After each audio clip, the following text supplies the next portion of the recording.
सत्य काय आहे आपल्याला माहिती नाहीये की त्या ओमायक्रॉनमुळे खरोखर काय परिणाम होणार आहे. आपल्याला फक्त एकच गोष्ट कळतीये की आपण त्यांच्या फ्लाईट बॅन करू, फक्त आपल्या आपल्या देशाचे जे नागरिक आहेत त्याला येऊ द्यायचं, ही स्ट्रॅटेजी सुद्धा वर्कआउट होणार नाहीये. कारण आपल्याकडे सायंटिफिक लिटरसी फार कमी आहे. तर सर्वात पहिला प्रश्न सगळ्यांसमोर काय उभं राहिला की आपण ह्या इतक्या लोकांना, 135 कोटी लोकांना कसं शिकवणार. जीव वाचेल असं म्हणणं आणि मी सायंटिफिक दृष्ट्या हे समजावून सांगणं की आपण मास्क वापरला तर काय फायदा होऊ शकतो, त्यामध्ये फरक असतो. कारण ह्याच्यात सेन्सेशनलिझम नसतो.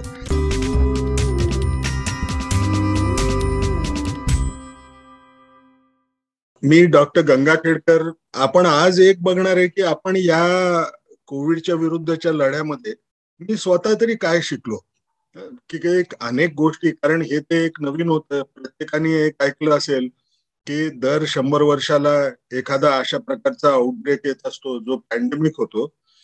परंतु याचा कुठलाही एक्सपिरियन्स नसताना आपण काय पाहिलं आणि त्यामधनं काय शिकत गेलो. आपल्याला सगळ्यांना आठवत असेल की कोणालाही सुरुवातीला जेव्हा हा सुरू झाल्याचं चायनामधले जेव्हा बातमी यायला लागली त्यावेळेला कोणालाच वाटत नव्हतं की असा आजार जो आहे तो भारतामध्ये फार जास्त थैमान सुद्धा मांडू शकतो. परंतु सत्य काय होतं, आता हे का वाटत होतं, कारण त्या काळामध्ये आपण जुन्या एक्सपिरियन्सवर नेहमी रिलाय करत असतो. त्या एक्सपिरियन्स मध्ये आपल्या समोर काय होतं की सार्स आला, परंतु भारतामध्ये एवढा पसरला नाही. मर्स आला, तोही भारतामध्ये पसरला नाही. सगळ्यांना वाटलं की चायना, कोरिया, जपान इकडून इन्फेक्शन आपल्याकडे येण्याची शक्यता कमी असत असेल.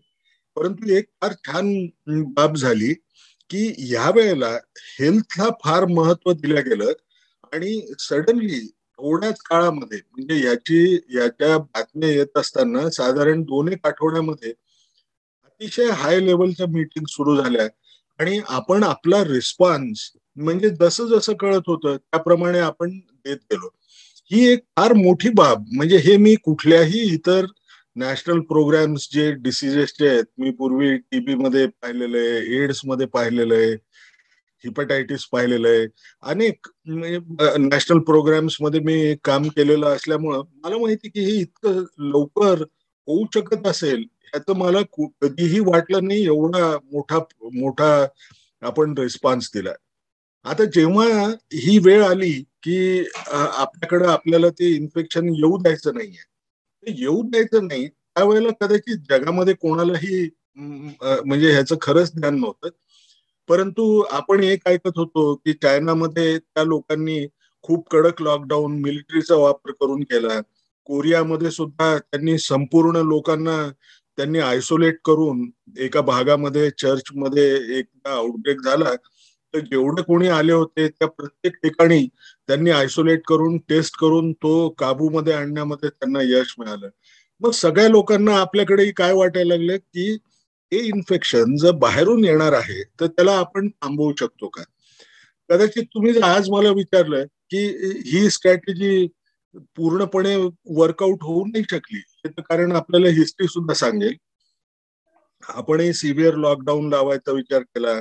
आपणही पाहिलं त्याच्या लॉकडाऊनच्या आधी आपण हा विचार केला की कदाचित बाहेरने येणाऱ्या सर्व फ्लाईट्स ज्या आहेत त्या फ्लाईट्सला या तर थांबवायचा प्रयत्न करावा, नवीन जे फॉरेनर्स येऊ इच्छित आहेत त्यांना आपण व्हिसा देऊ नये, किंवा जे कोणी इथं पोहोचलेले असतील त्या प्रत्येक व्यक्तीची टेस्ट होऊन त्यांना आयसोलेशन मध्ये ठेवायचं.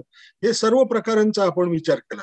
पण त्याच्यामध्ये आपण काय शिकलो की आपण एक पाहिलं की हे करून सुद्धा आपल्याकडे जनतेने उत्तम सपोर्ट दिल्यानंतर सुद्धा लॉकडाऊनला आपण एक पाहिलं की ही स्ट्रॅटेजी वर्कआउट होत नाही.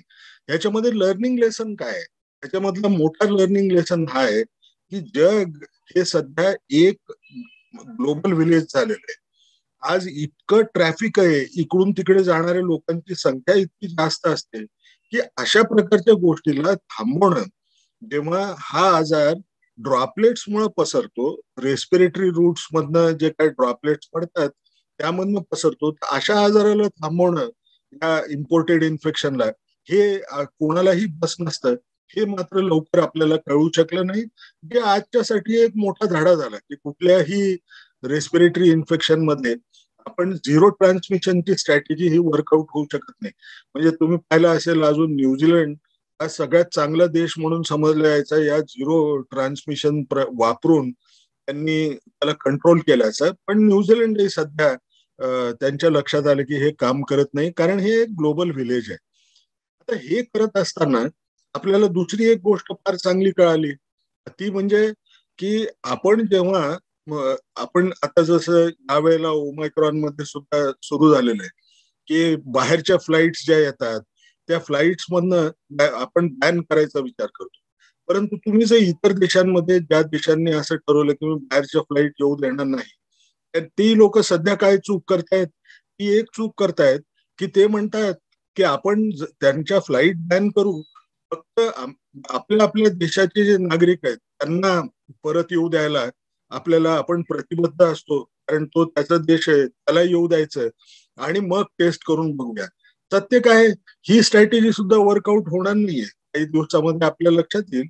कारण आपण जेव्हा अशा प्रकारचे पावलं उचलतो की ज्यामध्ये बाहेरून येणारी कुठलीही व्यक्ती असेल, ती काय आपल्याच देशातली बाहेरच्या देशातली असावी असं जरुरी नसतं, आपलाच नागरिक जो असतो तो पण इन्फेक्टेड असण्याची शक्यता असते. म्हणून हे अशा प्रकारचे आजार, अशा प्रकारच्या ज्या स्ट्रॅटेजीज असतात त्याला बदत नाहीत, हे आपण लक्षात ठेवलं पाहिजे. त्यानंतर मला आठवतं जेव्हा लॉकडाऊन लागला आणि त्या त्या काळानंतर कदाचित तुम्हाला सगळ्यांनाही आठवत असेल, मला दररोज प्रेस कॉन्फरन्सला जायला सांगायचे. त्यावेळेला माझ्यासमोर एक फार भीती असायची. मी कधी प्रेसमध्ये बोललेला माणूस नव्हतो.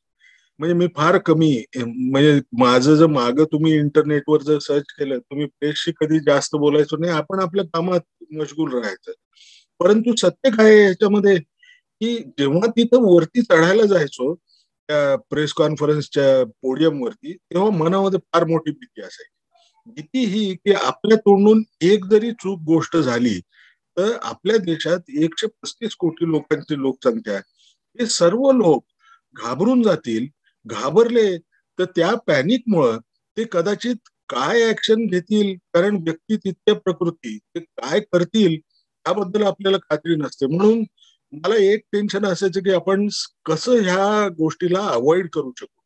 पण ह्यामध्ये मी एक वेगळं मॉडेल वापरायचं ठरवलं, कारण अशा ह्याच्यामध्ये खरं सांगायचं तर कुठल्याही आजाराला आपल्याला नीट तोंड द्यायचं असेल तर कम्युनिटीचं इन्व्हॉल्वमेंट हे फार महत्वाचं असतं.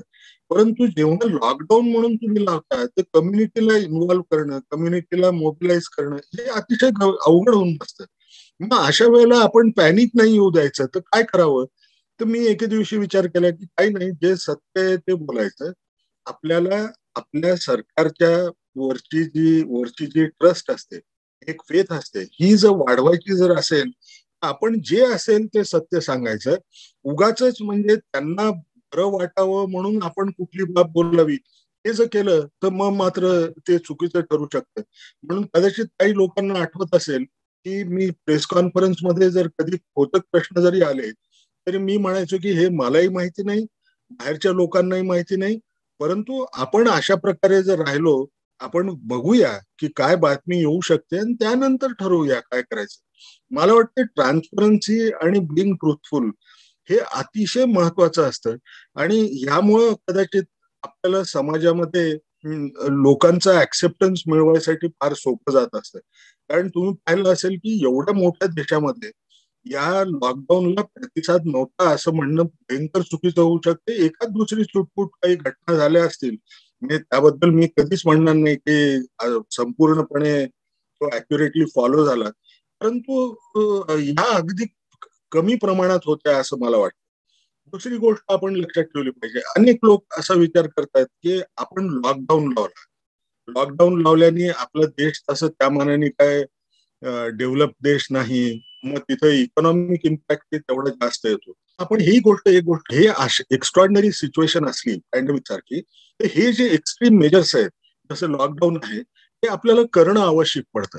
आता मी, लोकांच्या मनात प्रश्न येईल की मी एके ठिकाणी म्हणलो की आपण ह्या झिरो ट्रान्समिशनची जी स्ट्रॅटेजी आहे ती वर्कआउट होत नाही. परंतु मी ह्याच लॉकडाऊनला मी चांगलं मेजर म्हणून का म्हणणार? त्याचं मुख्य कारण म्हणजे आपल्याजवळ त्यावेळेला जेव्हा तुम्ही आठवून जर पाहिलं असेल, त्यावेळेला एखाद्या व्यक्तीचं निदान करायसाठी सुद्धा आपल्याकडे डायग्नोस्टिक टेस्ट नसायच्या. जगातले सगळे देश हे त्या डायग्नोस्टिक टेस्टच्या किट्स मिळवायसाठी रेसमध्ये असायचे आणि ते सगळे चायना आणि कोरियामधनं हे किट्स असायचे. बाकीच्या ठिकाणी ते किट डेव्हलप करायलाही लोकांना वेळ मिळाला नव्हता. न विषाणू आपल्याकडे आयसोलेट झालेला होता. परिणाम हा होता की आपण कोणालाही ऑर्डर जरी दिली तरी ते किट मिळणं हे अतिशय कठीण व्हायचं. अनेक दिवसानंतर म्हणजे अव्वाच्या सव्वा पैसेही लावायचे. परंतु किटची डिलिव्हरी टाइम हा भयंकर एक विचित्र अप्रोच वाटायचं की लोक देतील का नाही देतील, किती दिवसांनी देऊ शकतील. ते म्हणताना आठवडा म्हणायचे, परंतु उशीर व्हायचा. तर ह्या बाबी आपल्याला जेव्हा ओव्हरकम करायच्या होत्या आणि ह्या आपल्या पॅन्डेमिकच्या दृष्टीने अतिशय महत्वाच्या होत्या.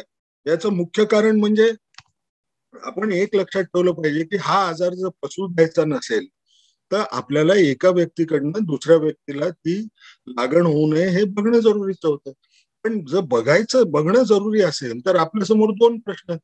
एक तर म्हणजे त्या व्यक्तीचं निदान झालं पाहिजे. निदान जर झालं तरच आपण त्या व्यक्तीला आयसोलेट करू शकू. कारण आपल्याला असा अदरवाईज तपासण्या केल्याशिवाय ओळखता येण्यासारखा हा आजार नव्हता.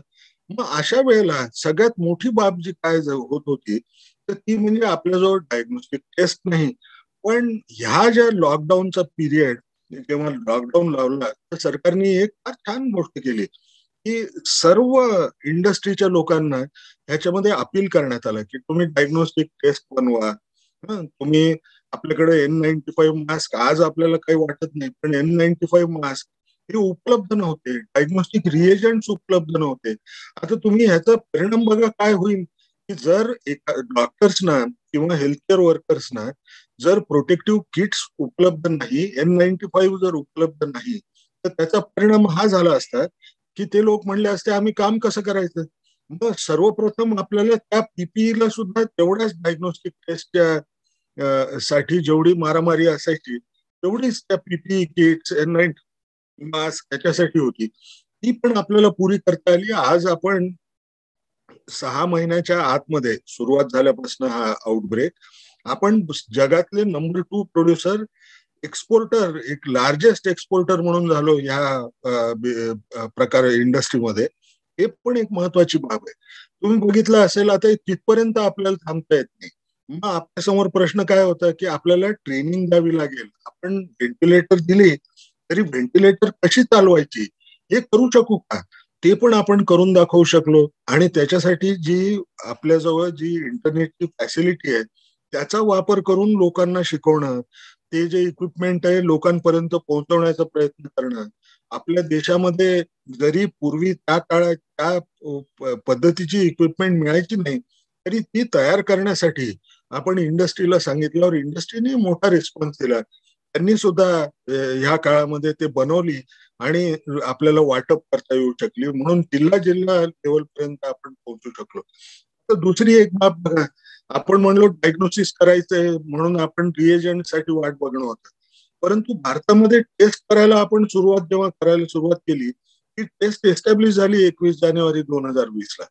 आणि सगळ्यात महत्वाचं म्हणजे जर भारतभर आपल्याला ही टेस्ट करायची असेल तर त्यावेळेला 21 जानेवारीला फक्त नॅशनल इन्स्टिट्यूट ऑफ व्हायरॉलॉजी यामध्येच ही टेस्ट उपलब्ध होती. आता जर सगळीकडे करायची असेल तर लॅब ट्रेन करणं आणि सगळ्यात मोठी बाब काय होती, लॅब ट्रेनिंग एक बाब झाली. परंतु आपल्याकडे मॉलिक्युलर टेस्ट म्हणजे ज्या जीन्स वरती आधारित असलेल्या टेस्ट असतात त्या डिस्ट्रिक्ट लेवलला करण्या इतक्या प्रगत आपल्या लॅब नव्हत्या. परंतु ह्या काळात एक चॅलेंज म्हणून ठरवण्यात आलं आणि ह्या चॅलेंजला आपण चांगल्या प्रकारे उत्तर दिलं की आपण सरकारी क्षेत्रामध्ये सुद्धा आजच्या घडीला तुम्ही जर पाहिलं असेल तर जवळजवळ 1400 लॅबोरेटरीज ज्या आहेत त्यांना आपण ट्रेन करून त्यांच्याकडनं ही पूर्ण सेवा लोकांना उपलब्ध करून देऊ शकलो. प्रायव्हेट सेक्टरच्या लॅबच्या बरोबरही आपण त्यांनाही अप्रुव्हल देऊन करू शकलो. हे करू कसं शकलो, ही नवीन टेक्नॉलॉजी इंटरनेटचा जो वापर करून त्यांना व्हर्च्युअल ट्रेनिंग देऊन अनेक ठिकाणी त्या टेस्ट उपलब्ध केल्या. त्यामुळे ऍक्सेस टू टेस्ट वाढला तर आपल्याला ह्या आजाराला कंट्रोल करण्यामध्ये खूप मोठा फायदा झाला, यामध्ये यामध्ये काही शंका नाही. आता ही महत्वाची बाब काय आहे? ही महत्वाची बाब ह्याच्यासाठी आहे, ह्यामध्ये आपण एक मोठा लेसन शिकलो की कुठलाही प्रॉब्लेम असेल, जर सगळ्यांनी मिळून डोकं वापरून त्याला चॅलेंज म्हणून समजलं आणि त्याच्या विरुद्ध आपण लढायचं ठरवलं, तर आपण ते पण लढू शकतो. यामध्ये काहीही दुमत राहण्याची जरुरी नाही. आता यामध्ये तिसरी गोष्ट आपण एक शिकलो की आपल्याकडं काय होतं की पूर्वीच्या वेळेला आपण पूर्ण जास्त जो भर होता तो प्रायमरी हेल्थ सेंटर्स मध्ये आपण प्रिव्हेंटिव्ह हेल्थ सर्व्हिसेस जास्त द्यायचो.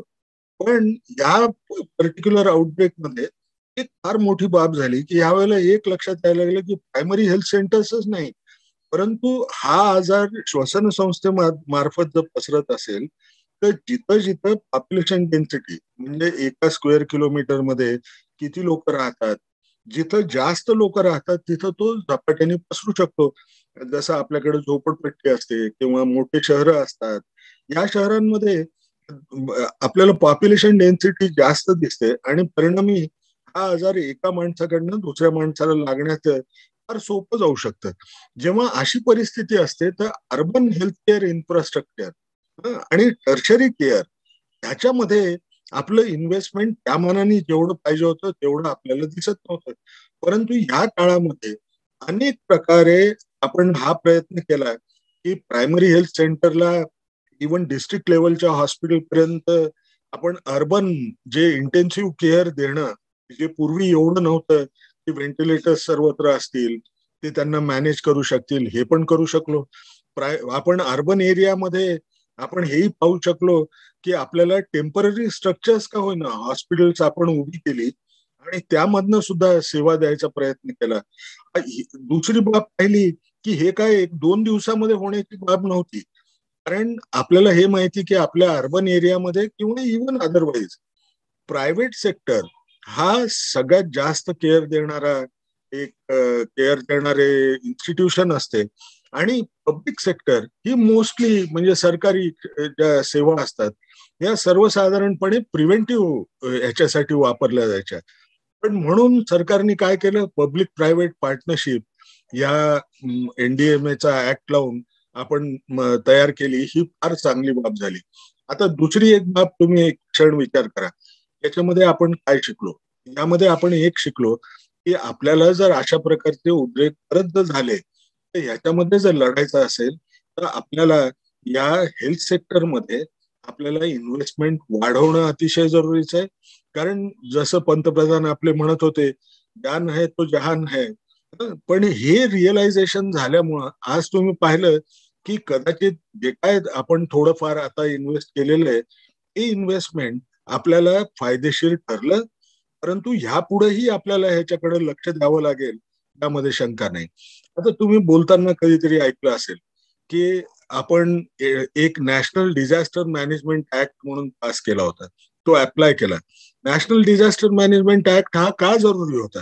म्हणजे हे तर मी कधी हेल्थमध्ये पाहिलेलं नव्हतं की आपण एनडीएमए च्या थ्रू काही ऍक्शन्स घेतोय. तर मुख्य कारण म्हणजे आपली आहे डेमोक्रेसी आणि हेल्थ हा स्टेट सब्जेक्ट आहे. तो स्टेट सब्जेक्ट असताना म्हणजे प्रत्येक राज्य ठरवत असतं की माझ्या राज्यामध्ये मी लोकांना आरोग्य कसं द्यायचं.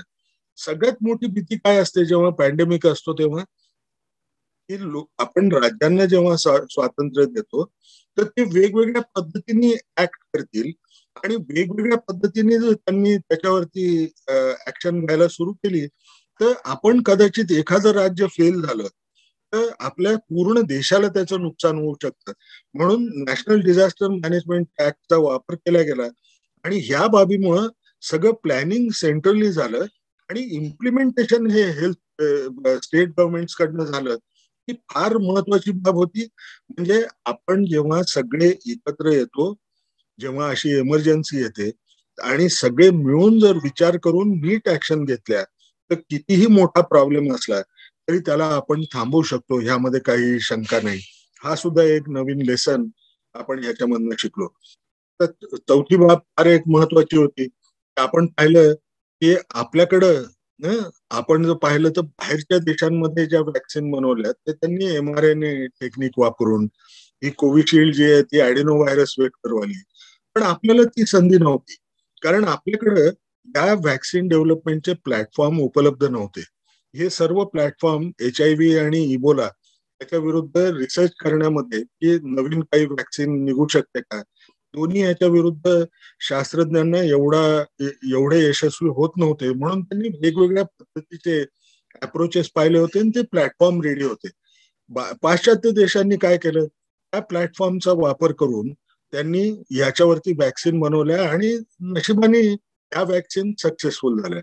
पण तेच आपण आपल्या देशात पाहिलं तर आपल्यासमोर हे उपलब्ध नसताना आपण एक विचार केला की आपल्याजवळ नवीन टेक्नॉलॉजी उपलब्ध नाही, तर जुनी टेक्नॉलॉजी जी आपल्याकडे आहे, जे आपण म्हणतो की इनॅक्टिव्हेटेड व्हॅक्सिन्स, म्हणजे त्या व्हॅक्सिनला काय करतात, विषाणू काढून तो विषाणू मारून टाकतात आणि केमिकल टाकून, आणि मग त्याच्या आधारावरती ती व्हॅक्सिन बनवून द्यायची. ही टेक्नॉलॉजी आपल्याकडे उपलब्ध होती, त्याचा वापर करून आपण पाहिलं कोवॅक्सिन बनवण्यात आली. पण आपण मागे नाही पडलो पाहिजे, म्हणून एक गोष्ट आमच्या ICMR काय केली, की जेव्हा ही बातमी कळाली की ऑक्सफर्डचा ग्रुप हा कोविशिल्ड बनवायला निघालेला आहे, तर त्यावेळेला ऑक्सफर्ड युनिव्हर्सिटीचाच ग्रुप होता. ऍस्ट्राझेनेकाने नंतर ते कोविशिल्डला घेतलं, विकत घेतलं त्या ऑक्सफर्ड ग्रुपकडनं. तर आपण डायरेक्टली त्यांच्याशी कॉन्टॅक्ट करून आपण म्हणलो की तुम्ही व्हॅक्सिन बनवताय, तर आम्ही त्याच्यामध्ये ट्रायलमध्ये पार्टनर होऊ इच्छितो म्हणून.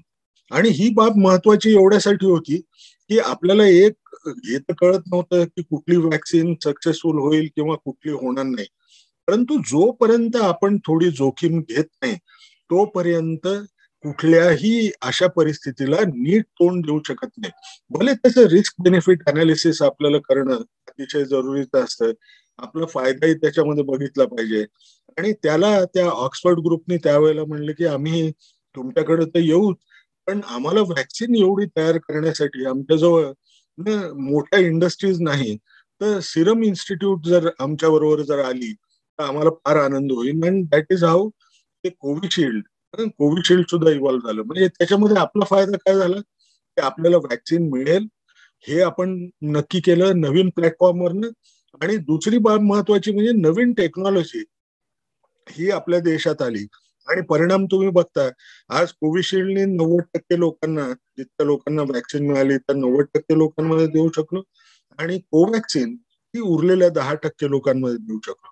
त्यामध्ये एक नवीन लेसन आपण काय शिकलो, आपण जेव्हा नवीन प्लॅटफॉर्म आणायचा विचार करतो किंवा नवीन गोष्ट डेव्हलप करायचा विचार करतो, तेव्हा देश फार मोठा असल्यामुळं ही टेक्नॉलॉजी ही आपल्याला आपल्याला या टेक्नॉलॉजीचा वापर करून जास्तीत जास्त लोकांना देता येईल ह्याचा सुद्धा, म्हणजे ज्याला आम्ही स्केलेबिलिटी म्हणतो. स्केलेबिलिटी म्हणजे जेव्हा आपण ती तयार करतो व्हॅक्सिन, तर आपल्याला जर समजा उद्या 10 करोड डोसेजेस दर महिन्याला तयार करायचे असेल, अशी टेक्नॉलॉजी असली पाहिजे.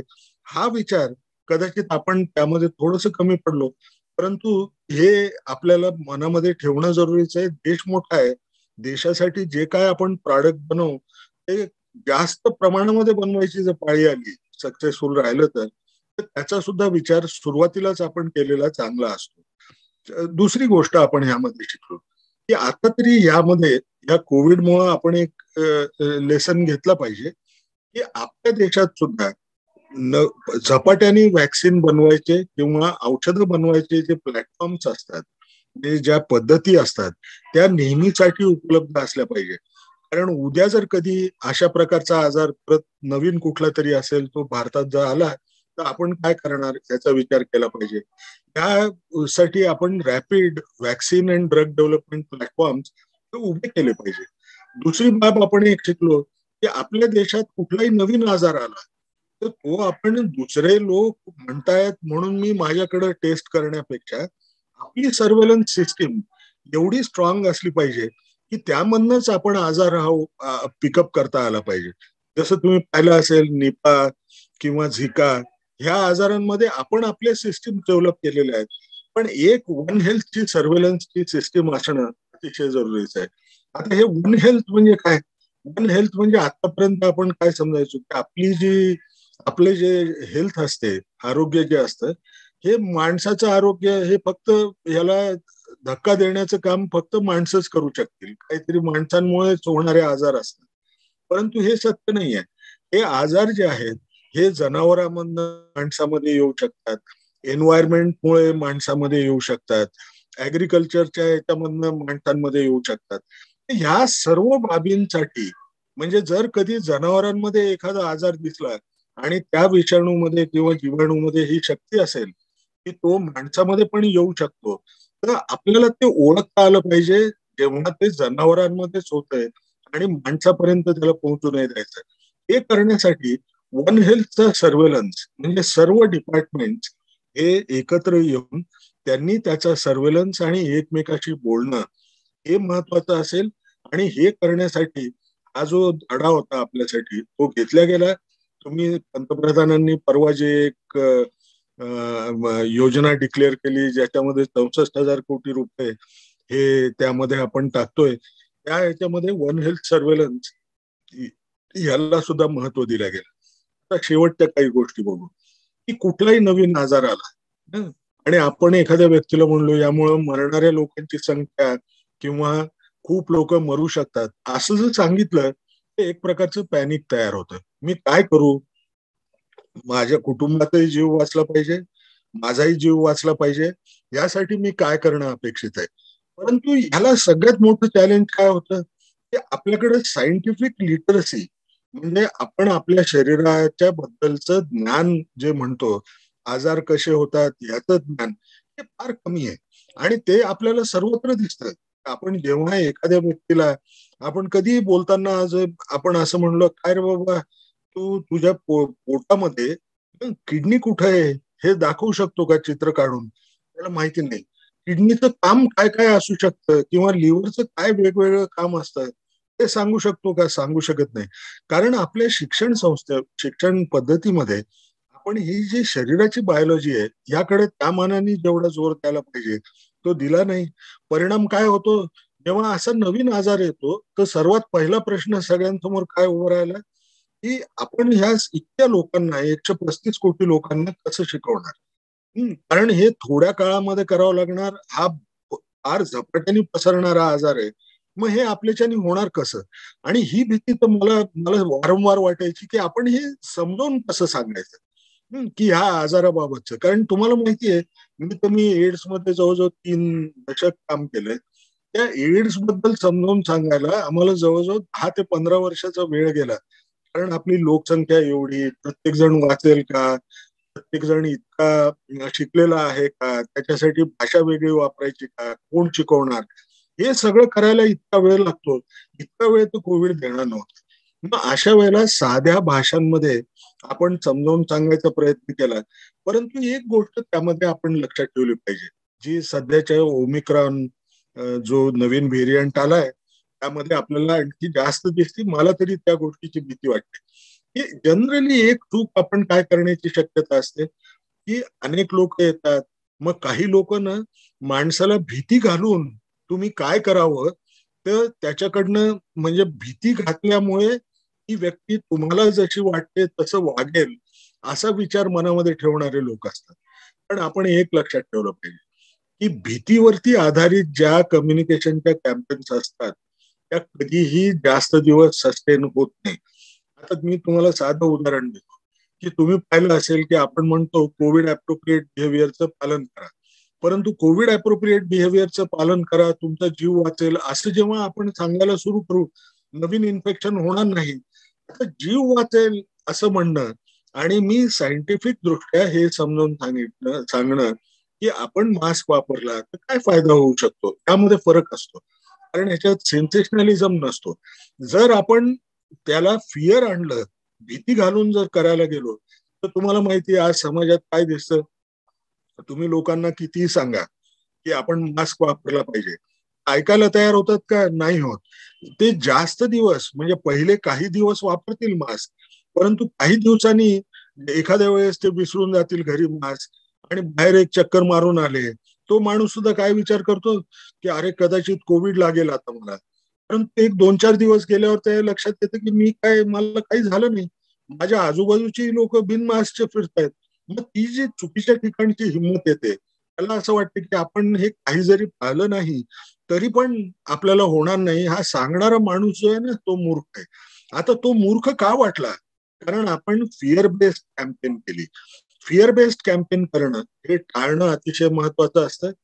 जे आपल्याला आज ओमायक्रॉन मध्ये सारखं वाटणार आहे, मला तरी त्याची भीती वाटते. कारण ज्या प्रकारे लोक म्हणतायत सारखं की भारतात पहिली केस, भारतात अजून केस नाही, भारतात 2 केसेस झाल्या, हे जेव्हा आपण म्हणायला सुरू करतो ना, ते एक प्रकारचं सस्पेन्स वाला पिक्चर असल्यासारखं, हे होणार का, हे होणार का. आणि जेव्हा ते होतं तर त्यावेळेला यात भीती तयार होणार, म्हणजे आपल्याकडं आला, सत्य काय आहे आपल्याला माहिती नाहीये की त्या ओमायक्रॉनमुळे खरोखर काय परिणाम होणार आहे. आपल्याला फक्त एकच गोष्ट कळतीये की हा विषाणू जो आहे, त्या व्यक्तींनी व्हॅक्सिन घेतली नसेल, त्या व्यक्तींना किंवा त्यांचा शोध घेऊन त्यांच्या शरीरात जाण्याचा प्रयत्न करणार, आणि त्यामधले काही लोक जर जोखीमेच्या गटातले असतील तर त्या व्यक्ती मृत्युमुखी पडण्याची शक्यता ही थोडी वाढणार. परंतु हे जेव्हा होत असतं त्यावेळेला आपण ओमायक्रॉन किती भयंकर आहे म्हणून सांगायला सुरू केलं आणि लोकांमध्ये एक सस्पेन्स बिल्ड केला. एकदा झाल्यावर लोक थोडेसे एकदम घाबरून जातील, परत वाट बघतील, परत आजूबाजूला बघतील की लोक जास्त लोकांना इन्फेक्शन होतंय का, जास्त लोक हॉस्पिटलमध्ये ऍडमिट होत आहेत का, मृत्युमुखी पडण्याचा दर वाढतोय का. आणि त्यांना जर असं दिसलं की हे होत नाहीये, हं, तर आपल्या पूर्ण जे सांगणारे व्यक्ती आहेत अशा प्रकारचे, यांच्यावरचा विश्वास उडेल.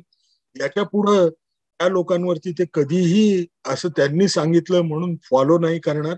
त्यापेक्षा सर्वोत्तम स्ट्रॅटेजी हे आपण लक्षात ठेवली पाहिजे की जी गोष्ट आपल्याला माहिती नाही त्याच्यामध्ये आपण बडवून चढवून काही सांगू नये.